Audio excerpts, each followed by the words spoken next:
Many of you may be aware that recently Project Veritas released undercover footage of an ABC News reporter saying that they're basically biased against the president. All they really care about is the outrage of the day, and they don't give the president credit for the things that he actually does. Well, recently in an investors meeting, an investor challenged Disney CEO Bob Chapek, who then went on to downplay pervasive anti-conservative bias. But the audience apparently wasn't having it, because they gave a massive applause for this man after he said 93% of network coverage of Donald Trump is negative. That is not objective.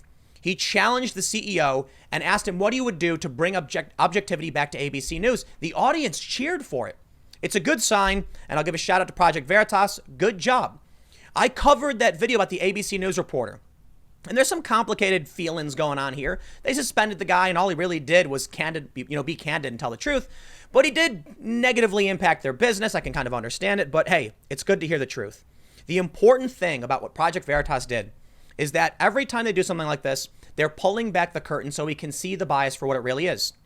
When these reporters are on camera saying ABC 123 XYZ, whatever, they're not telling you the truth. And this guy straight up says it. Unfortunately, it was only on undercover footage. Do we truly see that when you turn on cable TV and see that reporter talking, they are probably lying, or at the very least misleading you and not telling you the truth? Let's check out this story from Fox News. Let me show you this tweet first from James O'Keefe.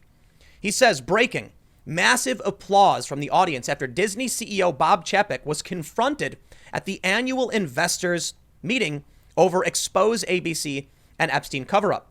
A lot of folks here, he said, quote, a lot of folks here know a few weeks ago, Project Veritas exposed a video. Now, Fox is reporting that he's downplaying the scandals, and what more could you expect? But I gotta say, man, if you're an investor and you're at these meetings, I assure you many of these investors are conservative and moderate. They're not all left-leaning. How do you have network coverage of the president be 93% negative? Everything, always negative. And you know what I love? They say, Tim, how come everything you always do about Trump is like you talk about how the Democrats are bad? I'm like, oh, isn't that funny, isn't it? I don't see you complaining when you look to literally every other network with 93% negative coverage on the president. And the funny thing is, my coverage of Trump typically is not overwhelmingly positive either. Now, I'm pretty much in the middle guy. I can point out when Trump does well, and I criticize him for a lot of things I don't like about him, but fairly ambivalent, right? That's what's incredible about the bias at these networks. That my being fairly ambivalent and saying, Trump, he's kind of bad, but he's not that bad, right? It's not enough for them. They say that mentality, that Trump is not that bad, is proof I must be right wing when I'm not. I'm just not, crazy. I don't get stuck in a tizzy freaking out for every little thing the president does. I say, yeah, been there, done that. We've had a lot of presidents. But that's what they demand, all or nothing. The networks chase after it. Let's read this story. Fox reports new Disney CEO Bob Chapek was confronted by an investor about ongoing issues at ABC News on Wednesday. But the high-powered executive brushed off the criticisms, and the investor then blasted him for having his head in the sand when it comes to the pervasive anti-conservative bias across ABC News. Justin Danhoff, the general counsel for the National Center for Public Policy Research, cited data showing ABC News is overwhelmingly negative toward President Trump, and mentioned other scandals that have come out of the news division in recent memory when speaking to Chapek at the company's annual investors meeting. ABC News recently suspended veteran Washington correspondent David Wright, for remarks he made that were captured by Project Veritas.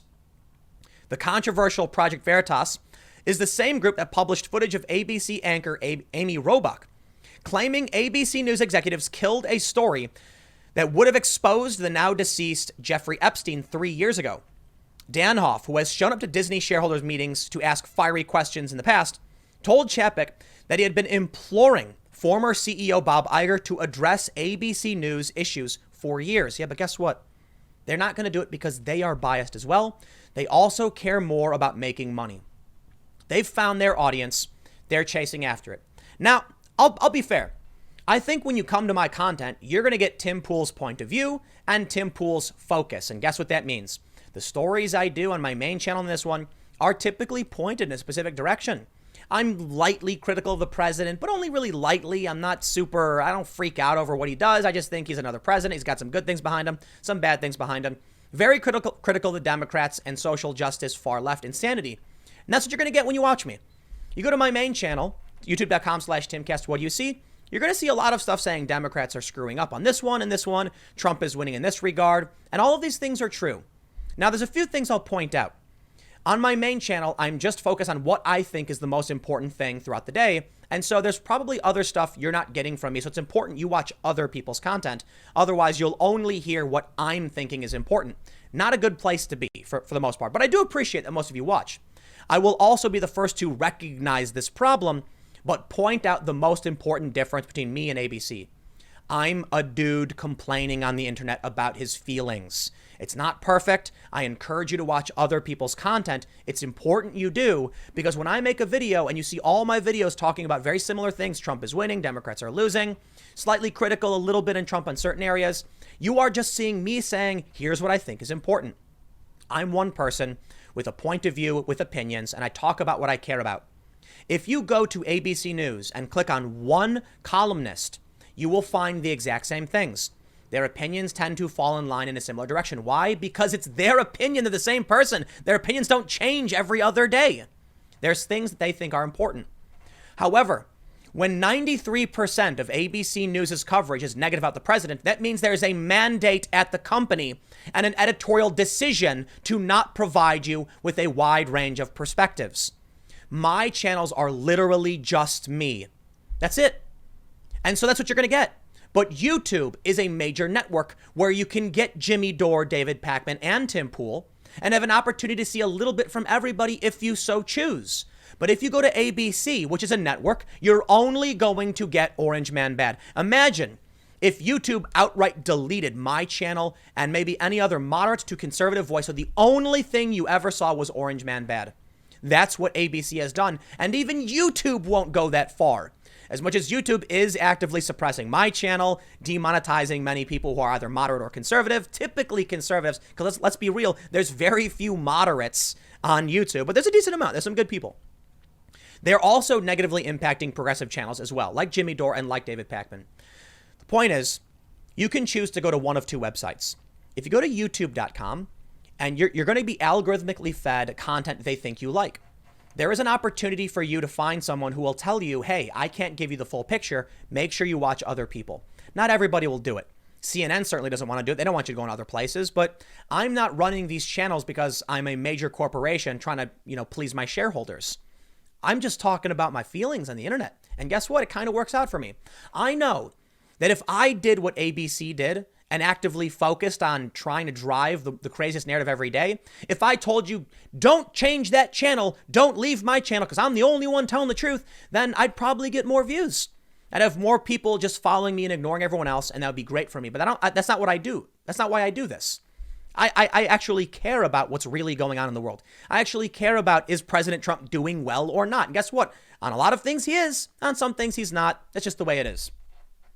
So when you watch me, I'm not going to tell you, don't subscribe to other channels. I'm not actively saying, and I've said it many times, I usually recommend Jimmy Dore and David Pakman. I don't think they agree with each other for the most part, but Jimmy Dore will give you, at least my understanding is, an establishment critical leftist perspective. We often agree on a lot of things, but for different reasons. And David Pakman is going to give you more of a mainstream progressive establishment view, very much contrasting my view. This is awesome. I love it. I can actively say, look, I don't agree with them. Sometimes they're wrong. Sometimes I'm wrong. Sometimes I'm wrong. But at least on this site, you have the opportunity to watch them. Now, what would happen if you woke up in the morning and you said abcnews.com, enter? There is an editorial mandate within the company that guides 93% negative coverage about the president. You are almost only going to see Orange Man Bad. And that's going to warp your view of the world. And they're doing it because they want to make money. I'm telling you my opinions and what I think, and I'm not, as much as these activists want to say, Tim Pool's grifting, that's not the case. I put progressives in my recommendation bar because I want to make sure that you are getting a better news diet. ABC News has the opposite mandate. How do we maximize profits? And the way you do it is to rile up one portion of the market you can grasp onto, and that's the Orange Man Bad resistance market that networks have been chasing after forever. So, of course, the president is going to the CEO is going to downplay the negative press about the president and say, no, you're wrong. It's not true. It's not that bad. In reality, what he's really saying to you is, come on, man. We're all trying to get a little of that green. Don't ruin the ride now. The Trump bump has been the best thing for these networks. Their ratings were in decline up until Trump came around and started talking with his potty mouth. Now we can just screech all day and night. Boom, we get mad cash. But that's going to have a negative impact on the rest of this country. And it's going to make tensions and polarization much worse. And they're doing it because they make money. So let me just wrap this up by saying, there are YouTubers who are grifters who will say whatever they need to say just to get your sweet, juicy clicks. It's unfortunate. And there really is a fine line between someone like me, and one of these grifters, in that I have an opinion, man, and I think the Democrats are flubbing everything. I think Biden's got problems, Bernie's got problems. I'll criticize Trump along the way. I criticize Dan Scavino and Trump for putting up the that clip, that out of context clip of Joe Biden. But I've got my perspective. So you really got to watch other channels. CNN, they tell you the opposite. Don't watch Fox News. The spinsters only come to us. That's their mandate. It's to make money and nothing else. And that will screw with you. I'll leave it there. Thanks for hanging out. I will see you all tomorrow at 10 a.m. podcast at 6:30. Adios.